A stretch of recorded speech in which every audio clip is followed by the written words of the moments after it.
Capítulo 7º. Da inatividade. Seção 1ª. Da disponibilidade. Artigo 212. Extinto o cargo, ou declarada sua desnecessidade, por ato do Poder Executivo, será o funcionário, se estável, colocado em disponibilidade. Parágrafo 1º. O funcionário em disponibilidade perceberá provento proporcional ao tempo de serviço e poderá ser aproveitado em cargo de natureza e vencimento compatíveis com os do anteriormente ocupado. Parágrafo 2º. Restabelecido o cargo, ainda que modificada a sua denominação, poderá nele ser aproveitado o funcionário posto em disponibilidade, quando de sua extinção ou da declaração de sua desnecessidade, ressalvado o direito de optar por outro cargo em que já tenha sido aproveitado. Artigo 213. O funcionário em disponibilidade poderá ser aposentado. Seção 2ª. Da aposentadoria. Artigo 217. Será aposentado o funcionário que for considerado inválido para o serviço e não puder ser readaptado, conforme o previsto no artigo 57. Artigo 218. A aposentadoria por invalidez será sempre precedida de licença por período não inferior a 24 meses, salvo quando ocorrer a hipótese prevista no artigo 112. Artigo 221. O funcionário que completar condições para aposentadoria voluntária fará jus à inclusão, no cálculo do provento,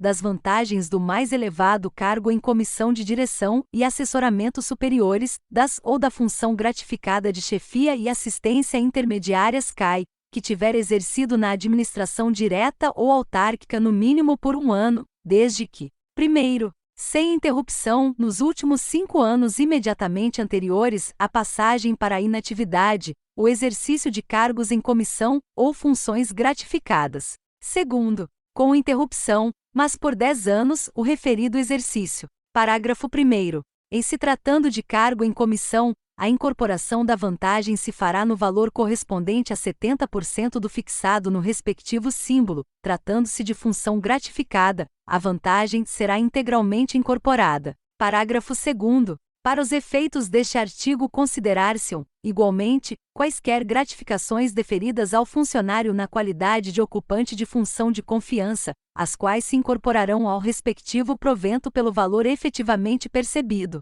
Título 6º. Das concessões. Capítulo 1º. Disposições gerais. Artigo 225. Sem prejuízo do vencimento, direitos e vantagens, o funcionário poderá faltar ao serviço até 8 dias consecutivos por motivo de: 1º, casamento; 2º, falecimento do cônjuge, companheiro ou companheira, pais, filhos ou irmãos. Parágrafo 1º. Computar-se-ão para os efeitos deste artigo os sábados, domingos e feriados compreendidos no período. Parágrafo 2º. A qualidade de companheiro ou companheira, exclusivamente para esse efeito, será demonstrada pela coabitação por prazo mínimo de 2 anos, desnecessária em havendo filho comum. Artigo 226. Ao licenciado para tratamento de saúde em virtude de acidente em serviço ou doença profissional, que deva ser deslocado de sua sede para qualquer ponto do território nacional, por exigência do laudo médico, será concedido transporte à conta dos cofres estaduais, inclusive para um acompanhante. Parágrafo 1º.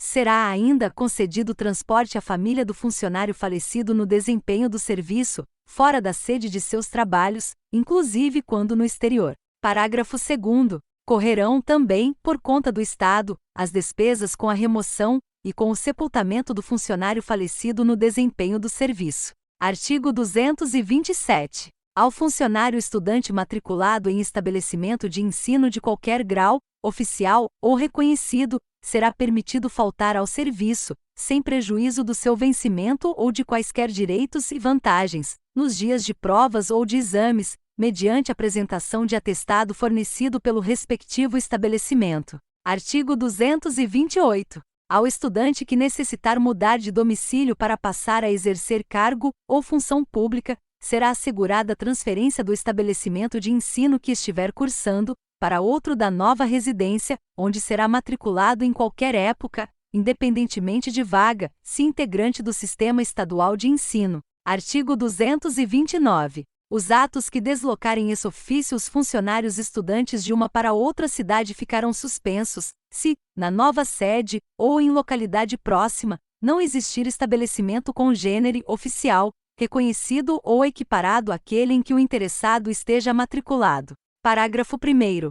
Efetivar-se-á deslocamento se o funcionário concluir o curso, for reprovado, ou deixar de renovar sua matrícula. Parágrafo 2º. Anualmente o interessado deverá fazer prova, perante o órgão setorial de pessoal a que esteja subordinado, de que está matriculado. Artigo 230. O funcionário estudante matriculado em estabelecimento de ensino que não possua curso noturno, poderá, sempre que possível, ser aproveitado em serviços cujo horário não colida com o relativo ao período das aulas. Parágrafo único. Sendo impossível o aproveitamento a que se refere o presente artigo, poderá o estudante, com assentimento do respectivo chefe, iniciar o serviço 1 hora depois do expediente ou dele se retirar 1 hora antes do seu término, conforme o caso, desde que a compense, prorrogando ou antecipando o expediente normal. Artigo 231. O funcionário terá preferência, para sua moradia, na locação de imóvel pertencente ao Estado.